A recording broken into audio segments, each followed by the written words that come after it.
What you need to do is ask yourself this. If you took money off the table, if you didn't give a shit what anybody else thought, what's the thing you would love to be doing with your life? What do you really want? Now, I'm not talking about something small. I'm not talking about a little haiku. I'm not talking about renovating your kitchen. I'm not talking about signing on 10 new customers this month. I'm talking about what you really want. Be honest with yourself. What is it that you would want to do with your life if you didn't have to pay the bills doing it? But one thing is you have to have a very clear vision, a very clear goal of where you want to go. Because only then you will get there. You can have the best airplane or the best ship in the world, but if the captain doesn't know where to go, he will just drift around. If the pilot does not know where to go, he will just drift around with his plane.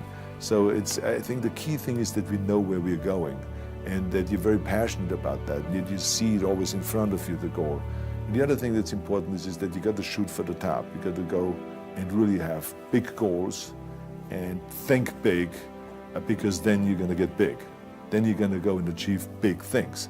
That is the most important thing. You know, we don't achieve big things by accident. So shoot for the top, shoot for the sky, shoot for the, for the stars. If you know exactly what it is you really want, what you desire, what you're really after, clarity is power. The more clear you are on specifically what you want, the faster your brain can get you there. But if you're generally saying things like, what do I want? Well, yeah, I want more money. Fine, here's $1, get out of here. Did you achieve the outcome?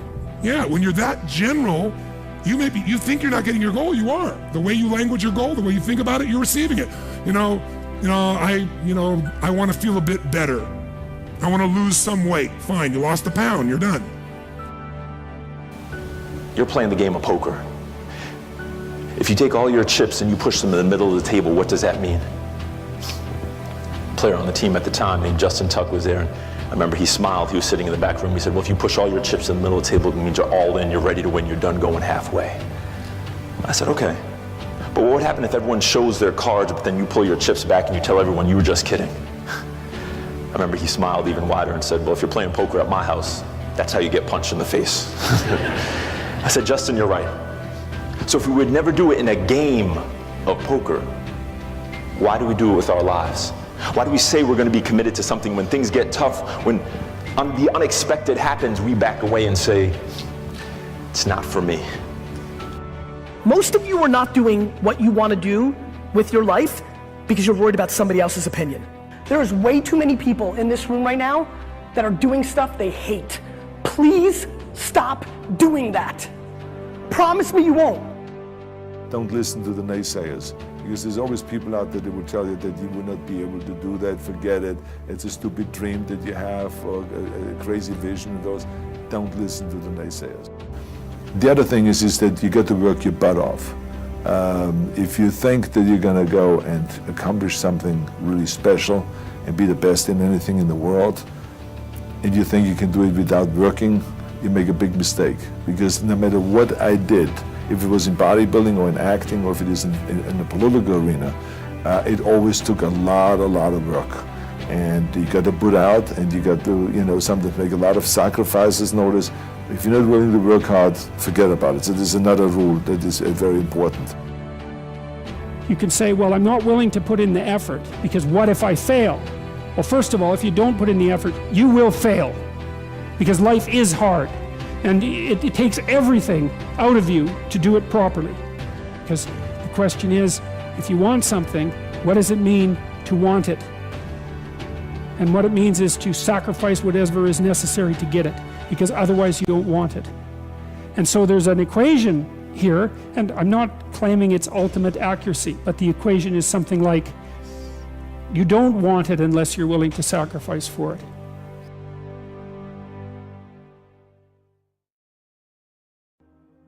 Look, in life, it's going to be very easy for you to blame everybody. Very easy for you to blame everybody. You can blame everybody else. But there's one person that's going to know that you didn't take responsibility, and that's you. That's a tough one to live with. I didn't get a new daddy. I didn't get a new mama. What changed? I changed. And I stopped being a victim. I stopped saying I've got to wait for good things to happen to me. And I said, I'm going to grind. I'm going to fight. I'm going to work. I'm going to press toward. I'm going to learn. I'm going to do everything in my power. Every single day, I'm going to do everything in my power to become a victor and not a victim. It's take no less than 100% responsibility for your life. You know, one of the greatest myths that's pervasive in our culture today is that you're entitled to a great life and that somehow, somewhere, someone is responsible for filling our lives with continual happiness and exciting career options, a nurturing family and blissful personal relationships simply because we exist. But the real truth is that there's only one person responsible for the quality of your life, and that person is you. In life, we're all born with either an advantage or disadvantage. We either started with too much or we started with too little, and then basically, you know, your internal fortitude decides if that was good or bad. I've sat with people that have $10 million in their trust fund crying, saying that they hate their lives because their parents took care of everything and they'll never achieve anything on their own, and no matter what they achieve, everybody's gonna say it wasn't them, and they think it's the worst and they're suicidal. This is real. To be very honest with you, I'll give you the answer. You have no choice. What's the alternative? When you have a setback, what are you gonna sit there and say it was your granddad and your dad? I mean, you know that's not true. It's why you have so many wins. You see, you only have three things that you can control in your life: the thoughts you think, the images you visualize, and the actions you take. And how you use those three things determines everything you experience.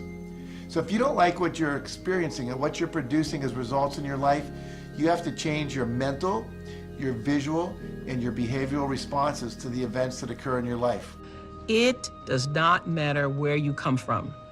I have seen people come out of the desert, walk across the desert, being born in the most dire of circumstances. Doesn't matter what your mama did, whether she did or had a PhD or no D, what matters is now, this moment, and your willingness to see this moment for what it is, accept it, forgive the past, take responsibility, and move forward. See, that's the difference in how your life works out. It's not what happens, it's what you do. So here's one of the key questions of the evening. Starting tomorrow, what are you going to do that'll make a change in your life's direction?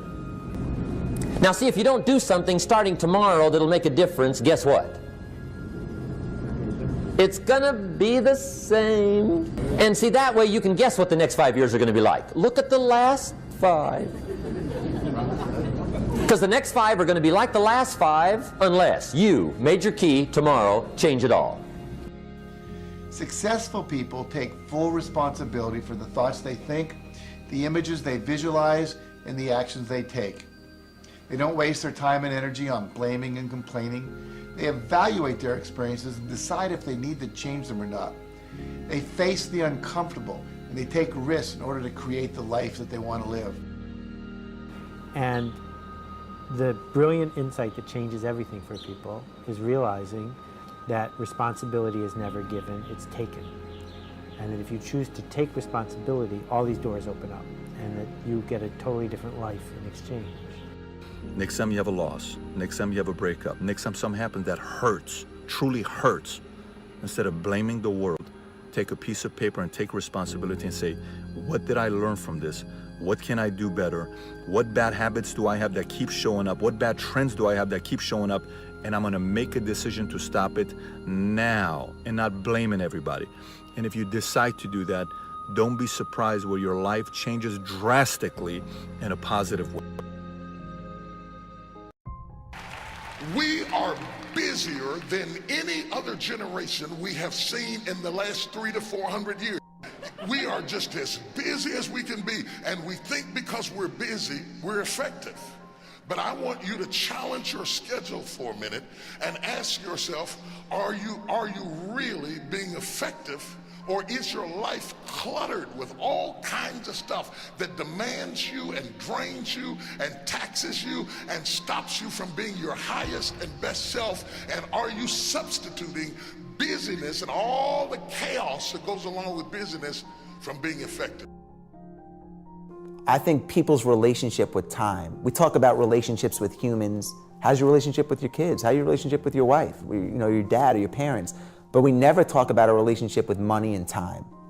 And your relationship with time is such a key component of your life, because when you get caught in a routine, time goes so quickly.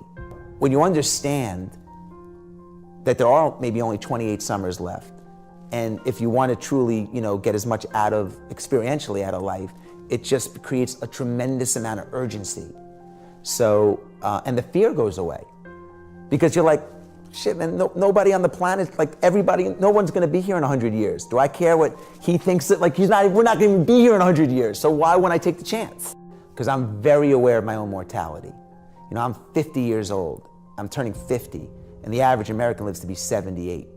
And if that were the case and I was average, that means I got 28 years left. And that dictates, well, who do I want to spend that time with and what do I want to do? And that's a driving, it's like on repeat in my head. So to answer your question, that's sort of what makes me tick.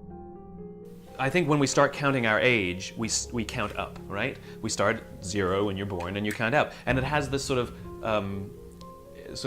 built-in assumption that it's never going to end. It just goes on and on and on. You just keep counting up, right? But there are statistical realities that you're going to die. And you're going to die at some statistical average age. And so, if I stay in good shape and I eat well, I'll probably live to around 85, and I can probably be a productive member of society in some way, shape, or form until I'm about 75 or 80. And so I don't report my age as 35, I report my age as 45. I have 45 years left to do something good in this world. I have 45 years left to achieve what I need to get done in this world. And so I very much count down, even though it might sound depressing, it's just the reality. But the inspiration is that it gives me a kick in the ass. How do you want your life to look? He goes, look, when I die and I go to heaven, he goes, the last thing I want to happen is for God to go, these are the expectations that I had you at. Right. This is where I wanted you to become, but you were far from ever reaching your fullest potential. So he says, I have the obligation to strive more, take more risks, put in more effort to become the man, the leader, the entrepreneur, the visionary, the parent, the father, the spouse that I'm going to be when I die. Life is not just the passing of time. Life is a collection of experiences, their frequency and their intensity. There's not a day that goes by when my head hits the pillow where I don't say to myself, did I maximize the day, and am I aware of my mortality? And it might sound depressing, but it's not. For me, it's thrilling. That every moment is a gift, every second is a gift, every thought is a gift, every idea is a gift, every opportunity is a gift, everybody you meet is a gift. You are gifted with opportunities, and I want to show you how to begin to maximize what you've got.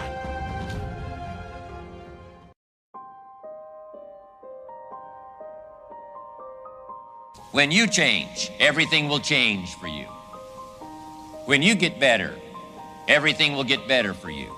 And that's where I picked up that phrase, for things to change, you've got to change. You don't have to change the marketplace.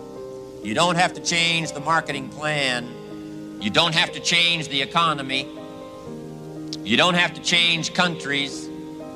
You don't have to change circumstances out there. All you've got to do is look within and see if you can change yourself for the better.